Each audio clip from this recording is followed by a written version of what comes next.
In today's video, I'm going to teach you how to find your API key on GitHub. This process involves creating a personal access token, a secure way to access GitHub's API, and is essential for interacting with GitHub programmatically. To start, what you'll want to do first is to log into your GitHub account. Once you're logged in, look to the upper right corner of your screen. There you'll see your profile picture. Give that a click, which will open a drop-down menu. From the menu options, you'll need to click Settings. This will take you to a new page where you can manage your account preferences and configurations. At this point, direct your attention to the left sidebar. You'll want to scroll down until you see an option labeled Developer Settings. Once you spot it, click on it. This section houses all the developer-specific options you might need, which includes where we'll find the personal access tokens. Continuing on, you're now going to click on Personal Access Tokens. Under this, you'll see a subheading called Tokens Classic. Now, what we're going to do is generate a new token to use as your API key.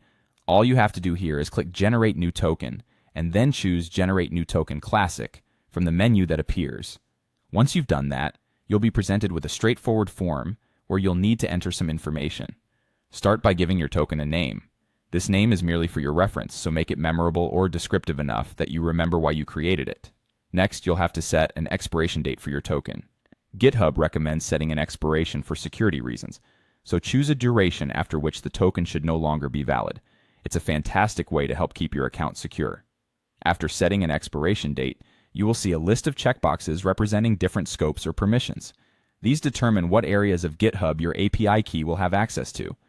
Depending on your needs, you may select permissions like repo if you need to interact with repositories, workflow for workflows, or re.org to access organization settings. Take your time to consider what actions you intend the API key to perform, and select the permissions accordingly. Once you're satisfied with the name, expiration date, and scopes, go ahead and click the Generate Token button. And here's a crucial step. Once the token is generated, GitHub will present it to you, but only this once. This will be your only opportunity to copy the token and save it in a secure place, as it won't be shown again. If you lose it, you'd have to generate a new one. That concludes the steps you need to follow to find your API key on GitHub. Please remember, securing your API key is important as it grants access to elements of your account. Thanks for watching, and check out the channel for more helpful tutorials like this one.